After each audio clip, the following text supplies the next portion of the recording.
Hello, and thank you for joining this session of the Tampa B2B Marketer Pardot / Account Engagement Community Group.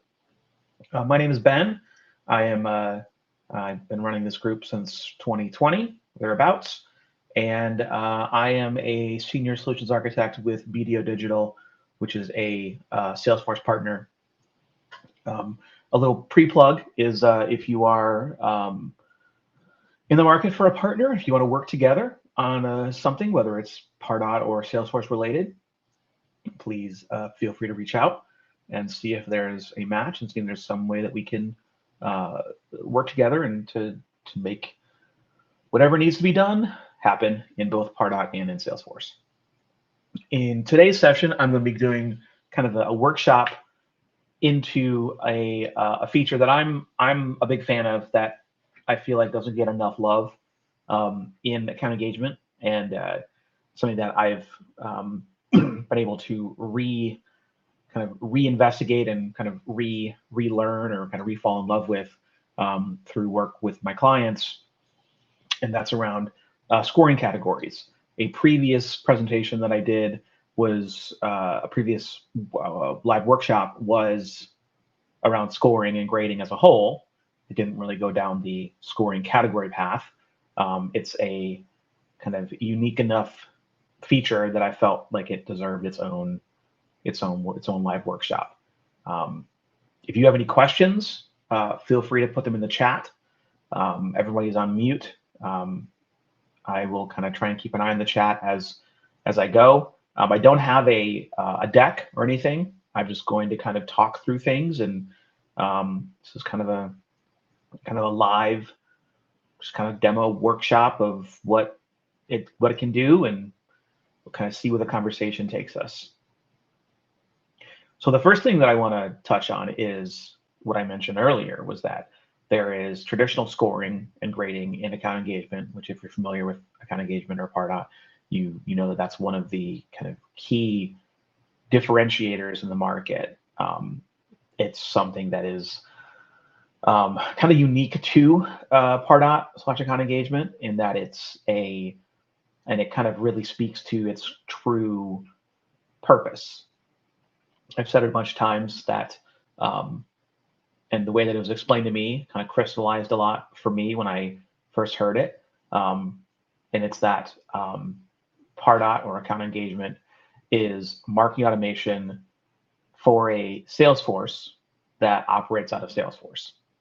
So Pardot is ultimately marketing automation in service of sales. That is something that is a position that is a little bit different than what you would traditionally think of for like a Marketo or an Eloqua or a HubSpot. Pardot's mission and kind of ideal use case, whether it's in sales or in nonprofits, is to drive a specific action, to get people to get the right people in front of sales, account reps, etc., to support the sales cycle. And it's just marketing automations and the marketing automation end of it. It's the marketing automation end of Sales Cloud, if you will, and increasingly becoming more and more part of Sales Cloud. Scoring and grading it's part of it. The traditional scoring and grading is ultimately designed to provide you, the marketer, and also the sales rep with a sense of how interested that prospect is in you. That would be the score, and you receive your score increases or decreases based on actions that you take or don't take with specific marketing assets, emails, landing pages, PDFs, tracking links, website visits, etc. Consumption of those marketing assets is what increases your score. And then the grade, which is basically Pardot's way of telling you as the marketer and or sales rep how interested you should be in them based on how well they align to your ideal customer profiles. So the score tells you how interested that they are in you, and the grade at a very base level is how interested you should be in them based on how well they fit your ideal customer profile. And when you've got somebody who is sending you signals that they are interested in you, that their score is up, they're hitting they're meeting or exceeding a threshold, and their grade is within the realm of what is considered a match from an ideal customer profile, that's when marketing would hand off to sales to say, we've got a match, they meet your targets and they're engaged, so they're perfect. It's not always that clean. More often than not, it is not that clean. But that's the kind of idealized approach or kind of use case here. There is another flavor of this, and that is scoring categories. And scoring categories is something that it's one of those things that if you didn't use them as part of your implementation, or they didn't come up as part of your implementation, learning about them can sometimes be a bit of a revelation, because it will often fill a gap. It'll satisfy a need that you did not realize Pardot could do. And scoring categories ultimately is a level deeper when it comes to telling you how interested that someone is in you. A scoring category allows you to set further granularity around a subject, around a service line, around a product line, around whatever, to say they've scored, here's their overall score. Great. But how are they scoring? What does their score look like for our healthcare products, or whatever this healthcare product is, or this healthcare industry, or this SKU? Scoring categories are meant to be able to provide you both a all-up view of a total score, and then granularly, what is their engagement score around this specific vertical or this specific category. That can be a game changer because it tells you and it tells sales, not only are they interested in us as a whole, but I can now see that they have run up a pretty healthy score on this specific product category, or for marketing assets that are aligned or relate to this specific product category. That gives you additional context for conversations. And sales reps will be able to see this data and be able to have more relevant conversations and be able to kind of learn things, glean things from a prospect's interest without necessarily having to ask them. That is the kind of the 30,000 feet view of the benefit statement, or kind of the what it is that scoring categories offers us. So let's dig into that a little bit. I'm in the Lightning app in this dev org here, and I need to navigate to scoring. Obviously, I have this tab already here, but to get to this, you're going to want to go to Account Engagement Settings, and then open up the Automation Settings section, and then click Scoring. This is where you have the overall scoring. This is your out-of-the-box scoring that every org, or most orgs, will come with. And then you've got scoring categories. So it says here, at least in this org, I can create up to 50 scoring categories. That's a lot. I've never seen an org that has nearly that many. But I can also envision a world where if you're an enterprise, Amazon uses Pardot. Amazon Business Services uses Pardot. Huge companies use Pardot. So I can envision a world where if they've gone deep in scoring categories, they have a lot. There's a world where I can see that being necessary. We're not going to build 50 today, but we're going to talk about what scoring categories are and what they are not. So these are just ones that I've created in the past. It says created in February, so I probably was doing some testing with this for, I don't even know, probably for a client, or it's my own learning. But first we have this little button here that says edit scoring rules. This is nothing, this is related kind of peripherally to scoring categories. these are your ability to edit the individual scoring rules. So out of the box scoring rules comes, I think, as is. I don't think I've changed any of this here. These are the things that are scoreable from a marketing activity perspective. You have all these different ones and you can change them. So if you say that you want email open to, instead of being worth 0, you want to be worth 3 points, it will then retroactively change everybody's scores along who has ever opened an email. So this is the more specific modifications to the score values. And that's important because scoring categories rely on these base scoring rules. Scoring categories is not their own set of unique scoring rules. That's something that is sometimes misunderstood. Scoring categories are still leverage all the existing scoring rules. You are not able to create, oh, here's scoring category test 2 that the normal scoring rule is 3 for custom redirect, but I want it to be 1 for the scoring category. That's not how this works. Everything in here still relies on this. So instead of going into the ones that are already here, I'm just going to start from, I'm going to create one brand new. So I'm going to click the little blue button here. It says add scoring category.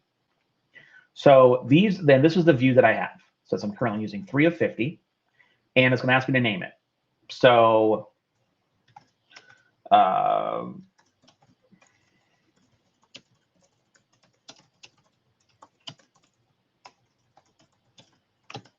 test category for community group meeting. It's going to ask me start date. So what this is kind of funny because when you look at this, you say, okay, well, why wouldn't it just start right away?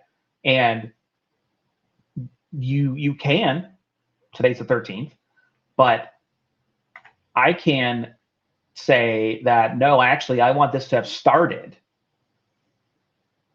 I want this category to start becoming like existing on the 12th. And if I check the box to include all historical, so I have the option either start it on the 13th or a day in the past, or I can say include all historical activity and it just erases it. And I'm going to get to what this means in a second because this on its own is probably a little confusing. What makes the scoring categories kind of function, the backbone of the scoring category is folders. So in your account engagement org, you have the ability to have a lot of different folders. And whenever you create any asset, an email, a landing page, a PDF, upload a PDF, create a form, create anything, any tracking link, any marketing asset requires a folder. Whether if a lot of people will just use default, but other organizations are very particular and very disciplined with their scoring and their foldering. So if I were to say, I don't want this to be in a folder, I just want this to be on its own, I can do that. The downside of this is that in order to add anybody, in order to have any kind of scoring category kind of accumulate, I'm going to have to create automations or form completion actions to say on this category, give them 10 points. Because otherwise, if there's no programmatic way of doing this by leveraging assets that are in a folder, everything's going to have to happen on its own. Everything's going to have to be initiated through an automation through a user. If I were to select a folder, and you see I was doing some of this stuff in here. So let's say I'm going to do testing something 2. And then I create the scoring category. Here's the problem. One or more selected folders already has a scoring category assigned. A folder can only have one scoring category assigned. That's a great point. So I'm going to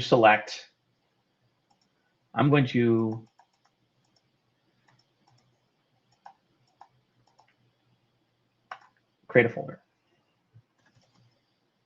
Demo.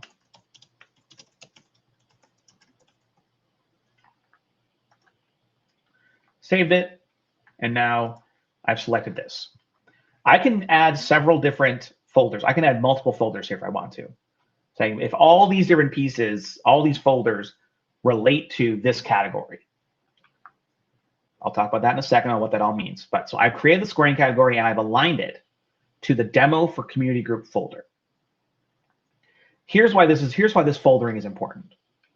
What happens here is from now on, any email, landing page, any kind of marketing asset that I create, either create or move into this folder, all the actions, all the historical activity, what I was talking about here, where we have the ability to include all historical activity, when I check that, it's going to then effectively recalculate and say, where previously all of the prospects who engaged with assets that are now in this folder, all those scores were previously part of the total score.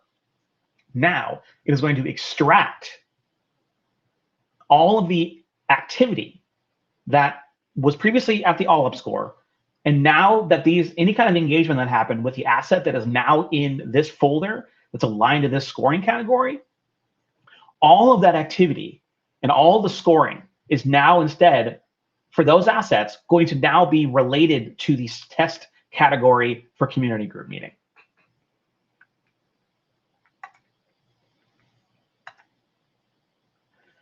That is ultimately how the programmatic side of this works, where, as an example, if you were to create a folder and a scoring category for your, let's say, healthcare or a specific product, you would, moving forward, want to make sure that all of the forms you create, I've seen it for a product, I've seen it for a vertical. So when you're looking at industry specific solutions, if you create a webinar or a form or a landing page that is your product or products that is geared towards the, let's say, education or healthcare or bioscience or whatever, and when you create those assets, you put them in that folder. What that means is that when you go to market and when you send an email and you have drive people to a landing page and fill out a form, whenever they do that, whenever they engage with any of those assets, their score is going to have a breakout. So this is an example of a prospect record. See Rose Gonzalez. And on the Insight tab, we have two things. We have the overall score, which I mentioned. Then we have a scoring category. So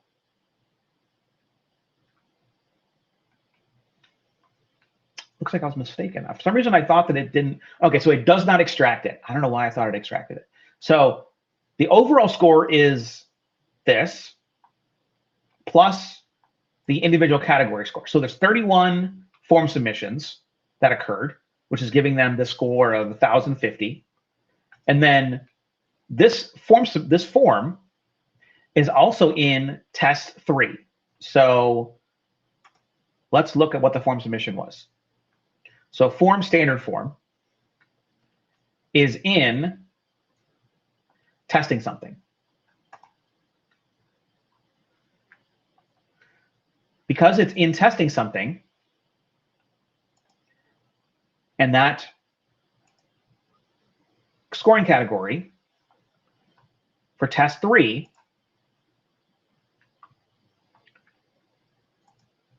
let's see, why is it not letting me open this? That's annoying. Let's go back to this.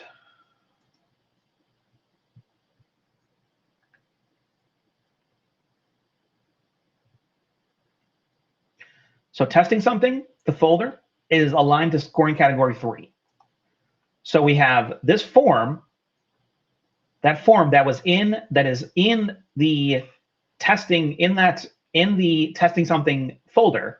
So all activity that happens on that form is going to go in the testing 3 scoring category.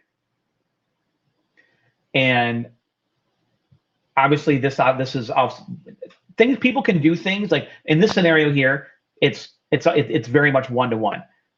In other more like a live work, for example, there are many things that can happen that can add or remove a score. So like if you get associated to an opportunity, that's a score. If you get if the opportunity, if it's a closed loss opportunity, if you have a form error, that's a negative. Um,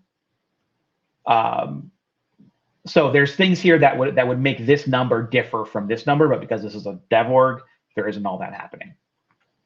It's a question for Brittany. So if you create a form outside of the folder for your scoring category and the prospect fills it out, would they get points applied to their prospect record? If I want to score prospects from any other form they fill out, should I use a scoring category or just the general scoring rules? So the first question, if you create a form outside of the folder for your scoring category and the prospect fills it out, will the yes. So if they fill a form out and it is not aligned to a scoring category, it will align to the overall. Anything that's a great call out. So any actions that happen, any prospect activities that accumulate a score, and that form is not in a folder aligned to a scoring category, it still gets counted. It just doesn't get put to a category and now then goes to the overall. So that is an important distinction. Is just because it's not in a scoring category does not mean that it doesn't count. It just doesn't. It just gets thrown into the bucket with everything else. There is no distinction or call out where it says this. If that form was not associated to a scoring category, it's not going to be associated to a category, but it's going to go into your overall. And then the second question: if I want to score prospects for any form they fill out, should I use a scoring category or general scoring rules? So if you want to score prospects for any form they fill out, and those forms are not tied to a specific, hey Tatiana, if those forms are not tied to a specific purpose, to a specific product or area that you're wanting to measure around like in interest, then you don't need to use then the scoring category doesn't help you. The scoring category is only as valuable as you make it. So Brittany, if you don't feel the need, if there's nothing about these forms where you need to be able to discern like more specificity around what their interest is, like a vertical or an industry or a product or something, then if that doesn't matter, then you don't need to put it into a scoring category, and you can just use the standard. Hopefully that helps. And then I am going to butcher your name, Iliamaran. I apologize. If a form is removed from the scoring category folder, will the scoring update automatically? So that's a great question. I've never actually tried that. My instinct is yes, because it goes in, because it changes it when it gets put in. So let's see if we can try that real quick. Let's see. So we have test 3, which is a form submission, and this is form standard. And let's say, well, let's see if I can. Let's try this in real time. Hence a workshop. All right. So this is in test 3, which is in testing something. Do I have a testing 1? I do have a test 1.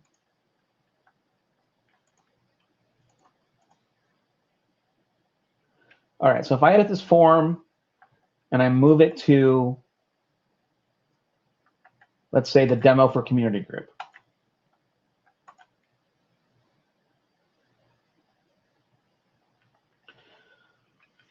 And then I go back here.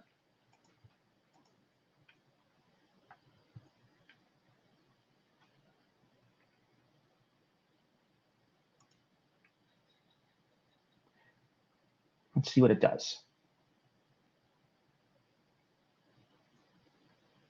Okay, so it hasn't changed yet. We'll have to check back on that. Because, well, interestingly, so you see here, test 3, the count is gone. So it's no longer have 31. And but there's still 1,050, yeah, still 1,050 points, but nothing has changed here.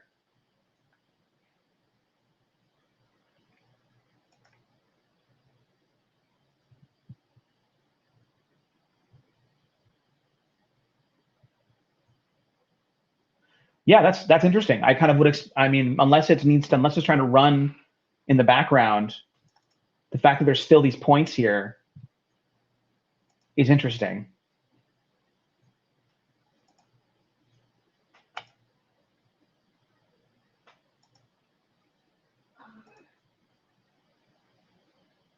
Like, why is test 3?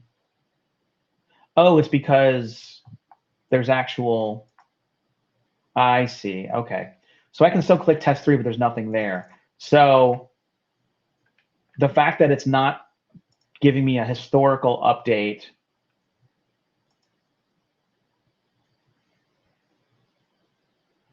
may mean that it doesn't, that it won't, that it'll, you see here the change.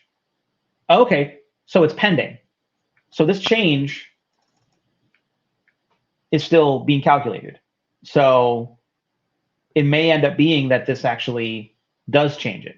I suspect it may. We'll have to check back on that. So it is my suspicion is that it is sensitive like that. So if you decide, much like if you decide to put one in there and rerun the historical activity, it'll suddenly accumulate for that scoring category.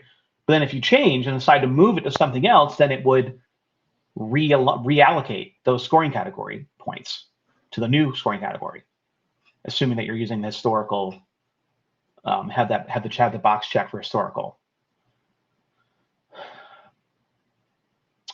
Maria, question, can I use the scoring category in an automation? For example, based on scoring category, test 3 and score X, then do so? Yes, you can. So let's look at an automation rule.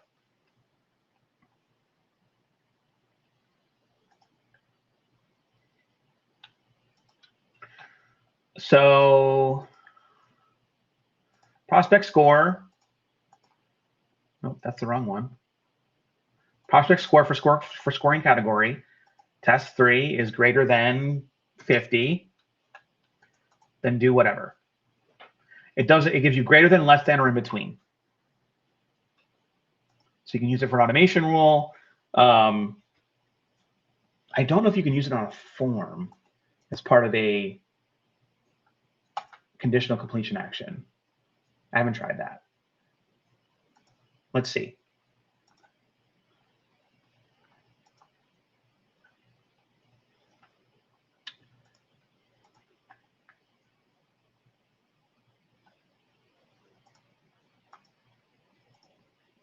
Okay, it's the score. It's not giving me the scoring category.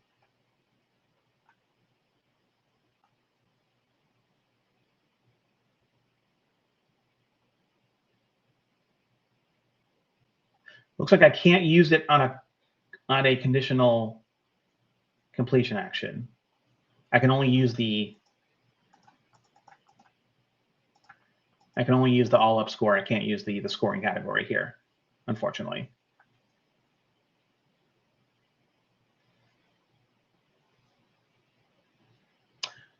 Yeah, you're exactly right. But if I'm wanting to say, are they, for example, Maria, if there's like, if this form is for specific, if I'm targeting like current customers, people who I know are in this category, I would want to be able to say, like, as a conditional completion action, if someone fills this form out and their scoring category for this score for this form is greater than X, set them as a high, as like fast track them, for example. That doesn't seem to be possible right now. It's a bummer. Kind of would have liked to have seen that, but it is what it is for now. You just have to use the all up score, not the individual Yep, you're welcome. Let's go back and see if it finished running.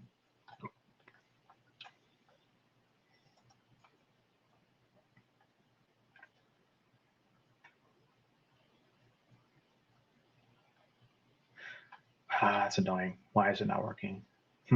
Maybe it might be because it's a DevOrg,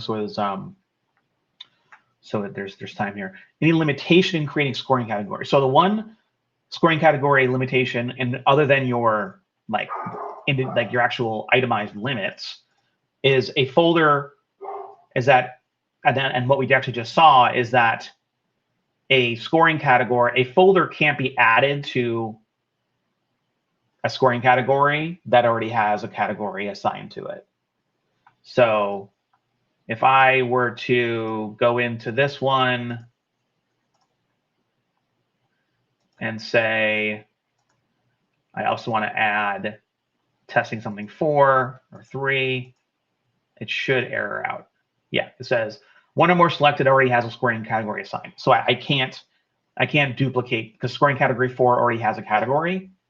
You would only be able to add another folder if that folder does not already have a category, if that makes sense. That's the biggest, the two biggest limits are just the number of them and not being able to pick more than one category to align to a folder. And the other part of this is just deciding whether or not, if you don't want historical activity, so you only want activity, because you can set it. You can say, I don't want everything. I don't want a recalc.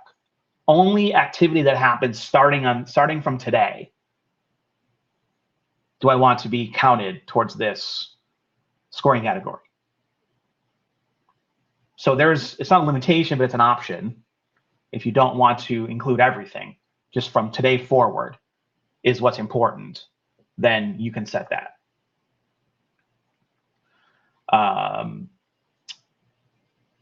The other thing that's really important to know, and this is the thing that clients get surprised by the most, that I am a big fan of.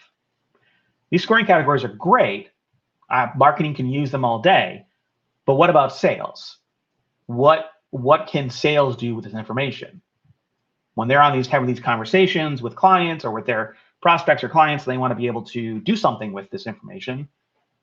It can't just be like, oh, reach out to marketing and tell me what the score is in scoring category 3. It needs to be easier than that. So this is the Rose Gonzalez prospect record I was telling you about. You can add a related list on the contact or lead that includes the name of the scoring category, the score, and the last modified date, the last time that score was updated.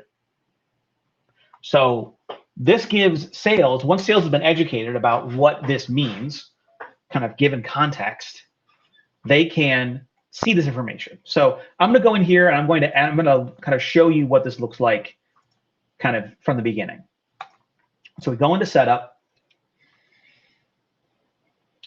go into the object manager, contact, page layouts, and my contact layout.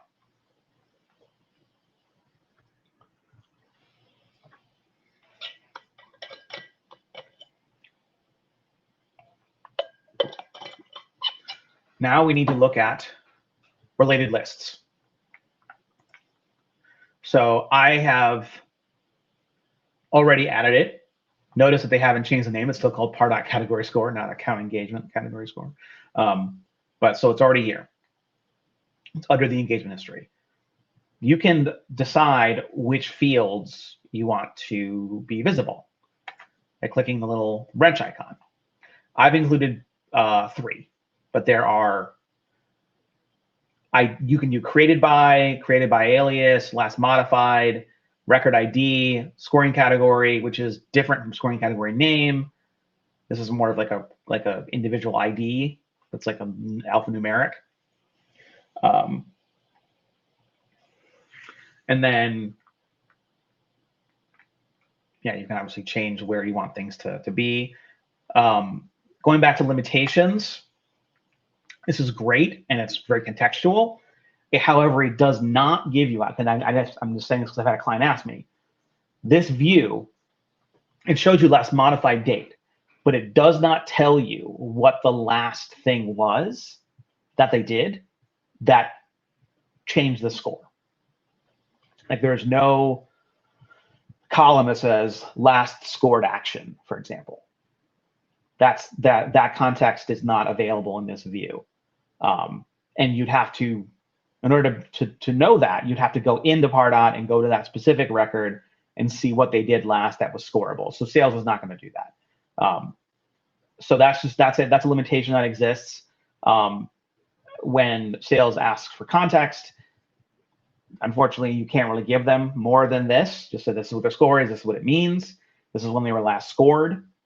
So the last modified date could be helpful if they want to know when was the score, when were they last scored, but not necessarily what they did that last changed their score.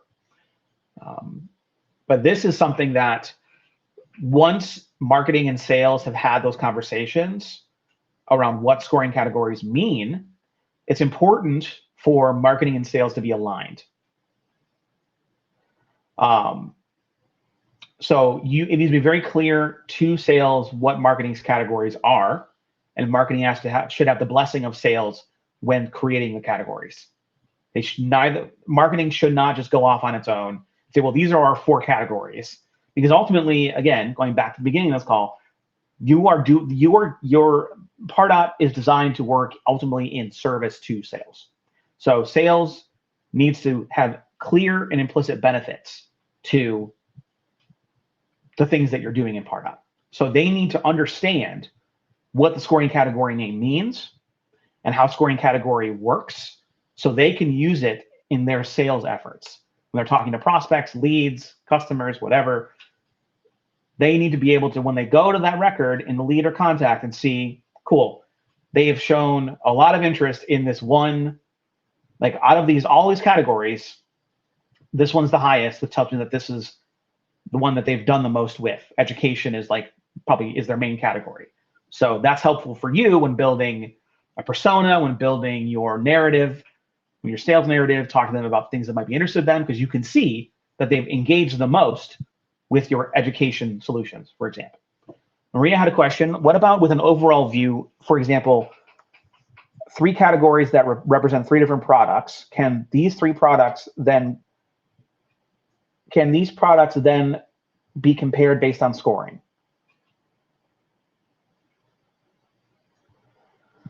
So this is just showing one category. Like a prospect can have scores in multiple categories. So when they look at this Pardot category score, obviously we're just seeing one, but in the normal environment, you potentially would have like upwards of 3, 4, 5, 6 different categories that have numbers in them that you would see here on the leader contact record in Salesforce. Again, because the data is syncing back and forth between Pardot and Salesforce. When you say can these 3 products then be compared? Do you mean like, when you say compared, do you mean just like looked at and just being like, okay, education is 50, finance is 20, I don't know, some other category is 5. Like, is that what you mean by compared? Like being able to look to see where they have the highest score, or like what their scores are across all the different products that have categories?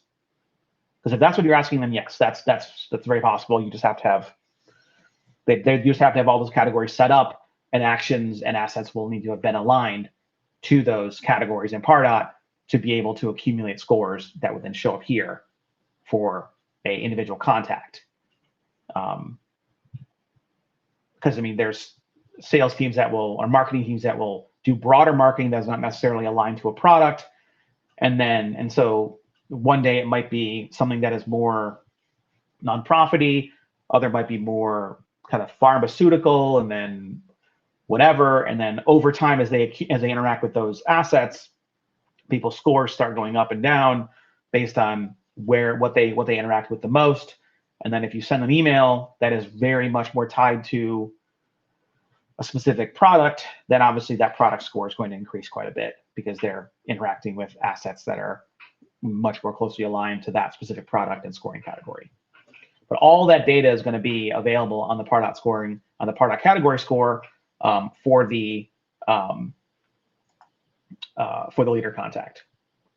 So it just shows this here, but it would very much show, it could very easily show like as many categories as you want, as you need, and it would just be whatever their current score is. You see none of this is clickable because it's not going to link back into Pardot. It may in the future, but for right now, this is literally just kind of a grabbing of data and throwing it into Pardot as a or into Sales Cloud as a related list. And I kind of touched on this initially, but one of the benefits of scoring categories is that it does allow you to build personas without having them really ask somebody necessarily what they want from you. So if you have all these different products and all these different assets, and you're emailing people or sending them things, webinars, whatever, and they start increasing their own scores, then you are able as the marketing team to say, build a dynamic list, for example, of show me all prospects whose score in this specific scoring category is at least 50.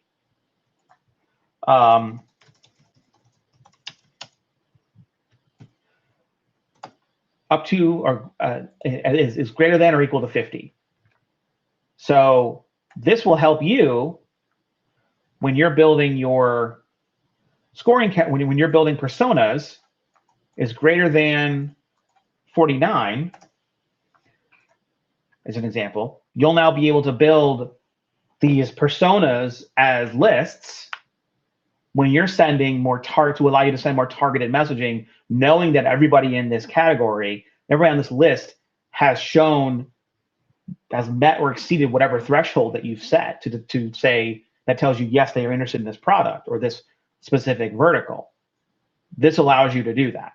This allows you to say, okay, I now have a reasonable amount of confidence that this message is probably going to resonate because they've been consuming a lot of my healthcare material, a lot of my whatever industry material.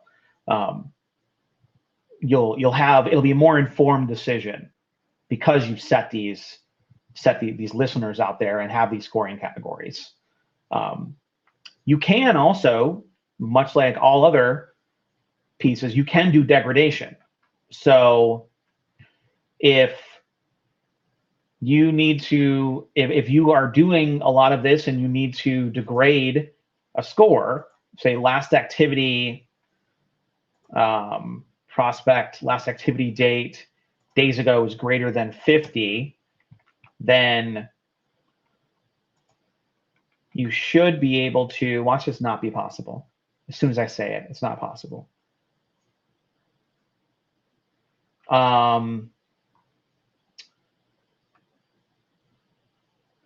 Adjust prospect scoring category. There we go. 3 by, and then you say -10. Then this would obviously do that degradation, and then if they suddenly become active, then you would obviously accumulate more points. Question: can we build the similar report in CRM so we can display that in dashboards to business? So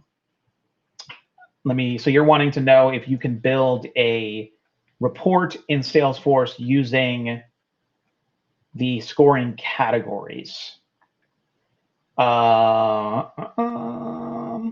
Maybe.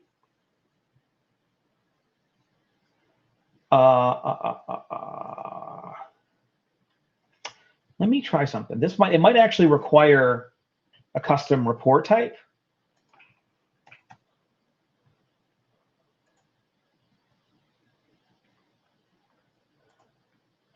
Let's see.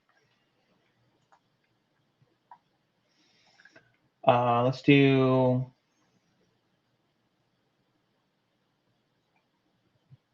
There we go. So we have them here. Pardot category scores are here as objects. So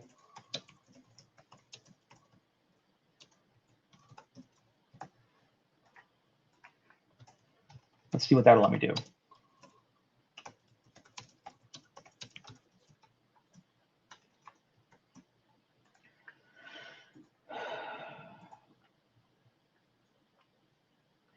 And then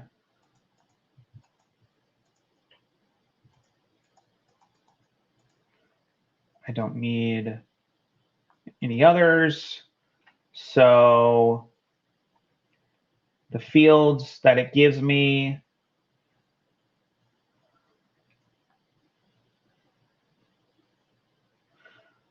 I mean, this should be fine.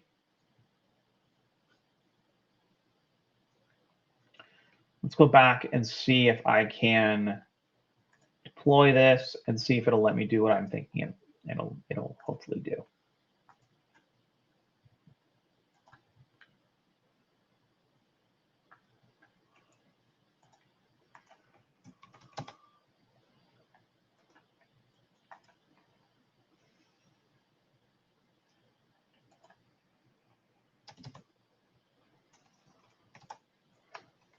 Oh, it might not. It might just so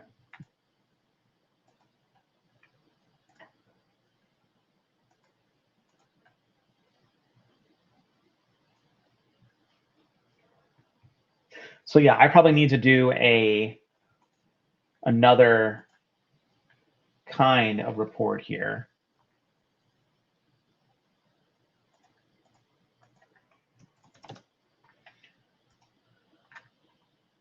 Okay, yeah, so this was the right way to do it. So this is a leads with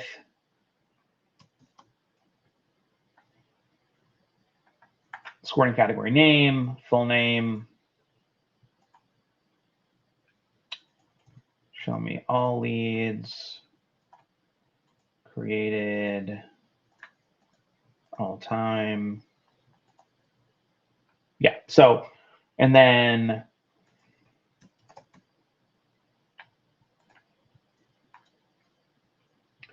so this is what that would look like, is if you wanted to see the leads and what they have in these different scoring categories.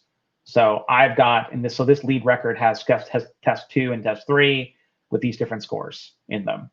So Ilya, if that, I don't know if that helps, but that's what you have to do is you have to create a custom report type that is leads with Pardot scoring categories, and then in the brackets lead. Then you have to do the same thing for contacts with scoring category.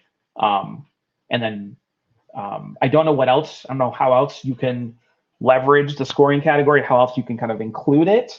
You might be able to do a cross filter.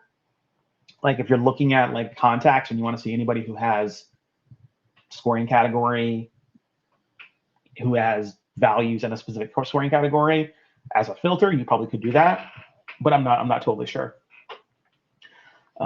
So we're getting towards the end. I hope this was helpful. The idea here was to try and kind of lift the lid a bit on scoring categories, the pros and the cons and the things to be aware of. It's not as well understood or utilized as I think it should be. It definitely offers something to marketing and sales teams who want to gain additional insights into the kinds of material. And that's typically what happens and I've heard this request straight from a client who said, sales teams want to know what they're engaging with. Like, what are they most interested in? And I said, well, scoring categories can do this. And they're like, this was great. And so they implemented it, and it's been helpful. It's given the sales teams a greater sense of the kinds of products based, however, obviously you have to make sure that their scoring categories are aligned correctly between assets for specific product types or industry focuses and the category itself. And that there's some discipline, because you have to make sure that whenever you create a new asset, it has to go in the right folder. That information can't be like gatekept. It has to be fairly well known to everybody in marketing, anybody who has responsibility towards creating assets that are going to be customer, prospect, client facing, because that influences the scoring category and information that sales has when making decisions and having conversations with their with their prospects.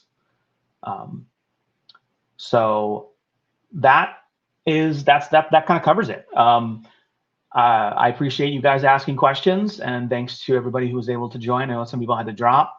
Like I said, this is going to be up on the community group page, and then I'm going to email it out as well once I get it uploaded. I added another meeting next month for